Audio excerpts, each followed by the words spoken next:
रोज़ाना ऐसे इस्लामिक वाक़या सुनने के लिए हमारे चैनल को सब्सक्राइब ज़रूर करें।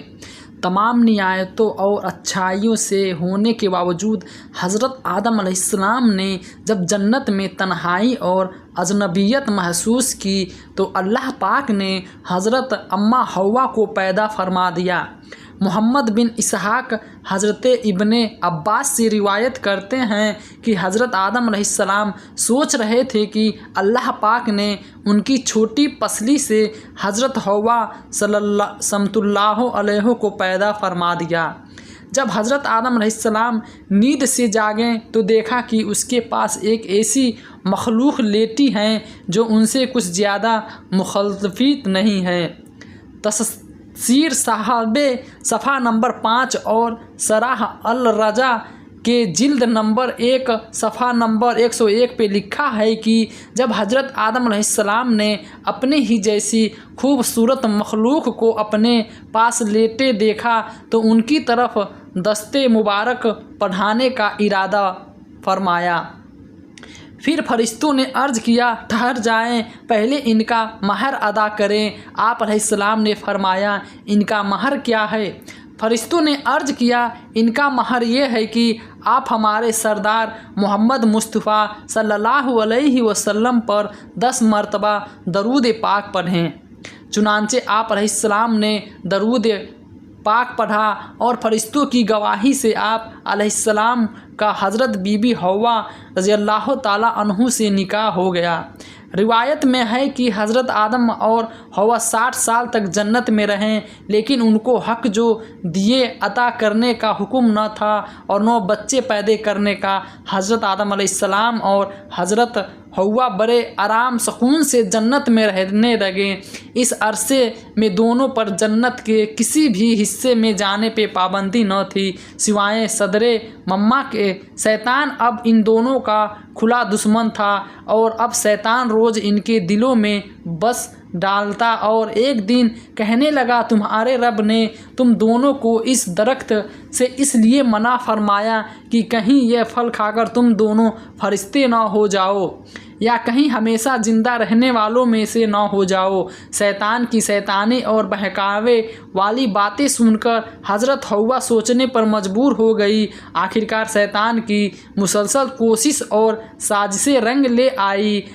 उसने हज़रत हव्वा को फल खाने पे राज़ी कर लिया। एक दिन हज़रत हव्वा ने हज़रत आदम अलैहिस्सलाम से कहा कि हम इस शजरा मनुमा का ज़रा सा हिस्सा खाकर तो देखें, आखिर वह क्या राज है जो अल्लाह ने इसे खाने से मना फरमाया है। शुरू में तो हज़रत आदम अलैहिस्सलाम इसके लिए कतई तौर पे तैयार न थे, लेकिन फिर हज़रत हव्वा के मुसलसल इसरार पर बदले न वास्ते वह भी राज़ी हो गए।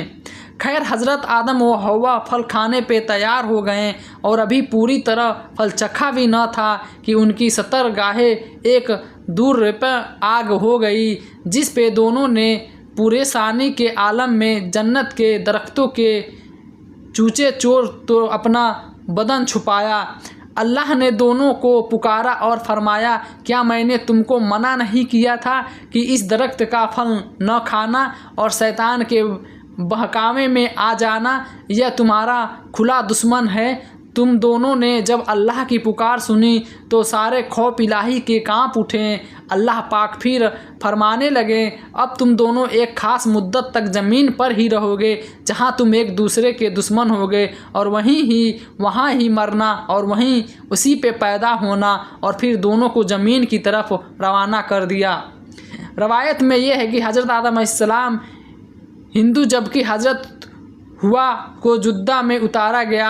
दोनों एक दूसरे को ढूंढने लगे लेकिन एक दूसरे को ढूंढ न पाए। हज़रत सारी लिखते हैं कि हज़रत आदम अलैहिस्सलाम हिंद में उतरे तो जिनके पास हुए अखुद और जन्नत के दरवाजे के पत्ते भी न थे जिनको उन्होंने ज़मीन पे फैला दिया।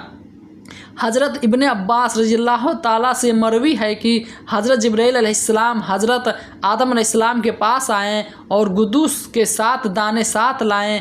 हज़रत आदम अलैहिस्सलाम ने पूछा, यह क्या है?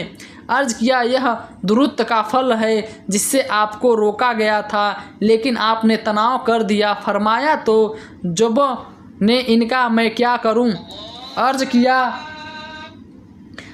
इनको ज़मीन में बो दीजिए। हज़रत आदम अलैहिस्सलाम तुबील असे लुक अल्लाह की बारगाह में रोते रहें। एक दिन अल्लाह पाक ने हज़रत आदम की गिरगिया बुजारी पर रहम आया तो अल्लाह पाक ने हज़रत जिब्राइल अलैहिस्सलाम को भेजा कि आदम को माफ़ी की खुशखबरी सुना दो। हज़रत आदम अलैहिस्सलाम की खुशी में सुरआर बारगाहें खुदा बंदे में सर झुकाकर और शुक्र अता किया। फिर हज़रत जिब्राइल अलैहिस्सलाम ने उन्हें लेकर मक्का आए, जहां हज़रत आदम अलैहिस्सलाम ने काबा शरीफ की बुनियाद रखी और हुजूर असवद को काबा की दीवार पे नुसा फरमाया। फिर जिसके गिर्द तुबाब किया गया। फिर फ़ाये और हज़रत जिब्राइल अलैहिस्सलाम उन्हें जबूल अफरात पे ले गए, जहां हज़रत इल्ला तशरीफ़ ले आए थे, लेकिन तवील अरसे की जुदाई और हालात से बहुत ही जिस्मानी मुराद पैदा कर दिए गए थे, चुनांचे एक दूसरे को पहचान न पाएँ, जिस पे हज़रत जिब्राइल ने दोनों को जालूक कराया। दोस्तों, यही वो वक्त था जब पहली दफ़ा आपको भी आया और अल्लाह पाक के हुक्म से फिर हज़रत आदम अलैहिस्सलाम और हज़रत हव्वा को कुसीर औलादें हुई। हज़रत हुआ की उमूल जुड़वा बच्चे पैदा हुए, उनके एक लड़का और एक लड़की होती है, जबकि जबाल दूसरी दफ़ा उम्मीद होती है, फिर एक लड़का एक लड़की पैदा होती है। इसी तरह पहले हमल से पैदा होने वाले बड़े बेटे आरी हमल से पैदा होने वाली बेटी से कर दी जाती है, यानी एक हिमल से पैदा होने वाले इसे कहा जाता है। बताएं चले अल्लाह ताला ने हज़रत हव्वा को खुद ही हज़रत आदम की जो जीत के लिए पैदा फरमाया था, इसलिए निकाह पढ़ाने की ज़रूरत नहीं थी, बल्कि अल्लाह पाक ने फरिश्ते की गवाही में हज़रत हव्वा को हज़रत आदम की जुआ बना दिया था। कुरान पाक में अल्लाह पाक ने हज़रत हव्वा को हज़रत आदम का लफ्ज़ इस्तेमाल किया गया।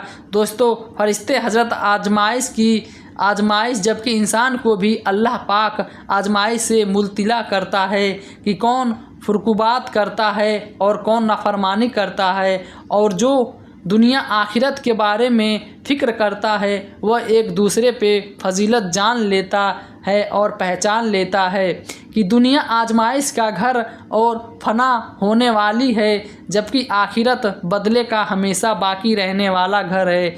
लिहाजा दोस्तों, हमें चाहिए कि हम इन लोगों से सतर्क हो जाएं जो दुनिया की ज़रूरत को आखिरत की ज़रूरत पर बार देते हैं, और बेशक नेकी और तौफीक अल्लाह पाक की तरफ से मिलती है।